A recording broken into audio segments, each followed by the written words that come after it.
Warahmatullahi wabarakatuh.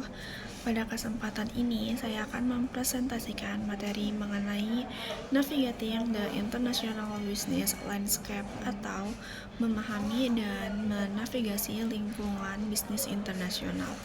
Topik ini membahas bagaimana perusahaan dapat beroperasi dan bersaing secara efektif di pasar global yang memiliki karakteristik berbeda-beda. Dalam era globalisasi saat ini, perusahaan tidak lagi hanya bersaing di pasar domestik, tetapi juga harus menghadapi persaingan dari berbagai negara. Oleh karena itu, pemahaman terhadap lingkungan bisnis internasional menjadi sangat penting agar perusahaan dapat mengambil keputusan yang tepat dan meminimalkan risiko. Lingkungan bisnis internasional terdiri dari berbagai faktor yang mempengaruhi aktivitas perusahaan, seperti faktor ekonomi, politik, hukum, sosial, budaya, teknologi, dan lingkungan persaingan. Faktor ekonomi mencakup tingkat pertumbuhan ekonomi, inflasi, pendapatan masyarakat, serta stabilitas keuangan suatu negara yang dapat mempengaruhi daya beli konsumen. Faktor politik dan hukum berkaitan dengan kebijakan pemerintah, peraturan perdagangan, perpajakan, serta stabilitas politik yang dapat menentukan kemudahan perusahaan dalam menjalankan bisnis. Selain itu, faktor sosial budaya juga memiliki pengaruh yang besar, karena setiap negara memiliki nilai, norma, bahasa, kebiasaan, dan pola konsumsi yang berbeda. Perusahaan yang gagal memahami budaya lokal seringkali mengalami kesulitan dalam memasarkan produknya.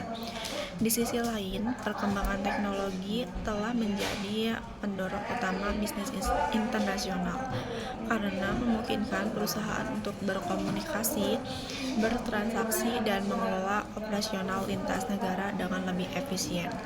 Untuk dapat menavigasi lingkungan bisnis internasional dengan baik, perusahaan harus melakukan riset pasar yang mendalam sebelum memasuki suatu negara.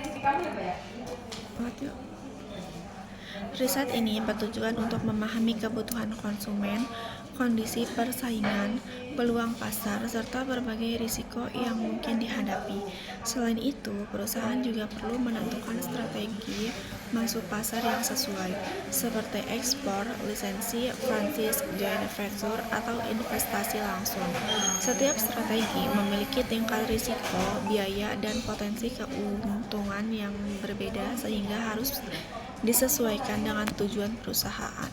Salah satu contoh perusahaan yang berhasil menavigasi lingkungan bisnis internasional adalah Starbucks, yang mampu menyesuaikan konsep produk dan layanan dengan budaya lokal di berbagai negara, tanpa kehilangan identitas mereknya.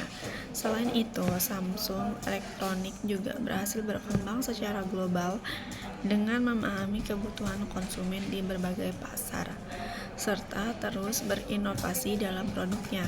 Meskipun penawaran peluang yang besar, bisnis internasional juga memiliki berbagai tantangan, seperti perbedaan budaya, fluktuasi nilai tukar mata uang, perubahan regulasi pemerintah, konflik geopolitik, serta persaingan global yang semakin ketat.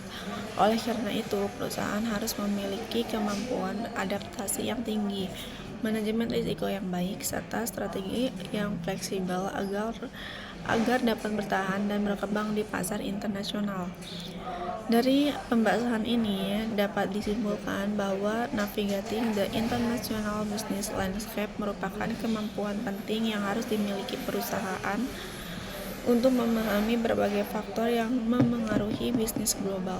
Dengan memahami lingkungan internasional dan mampu menyesuaikan strategi bisnisnya, perusahaan dapat memanfaatkan peluang global sekaligus mengurangi risiko yang mungkin terjadi. Demikian presentasi yang dapat saya sampaikan. Terima kasih. Wassalamualaikum warahmatullahi wabarakatuh.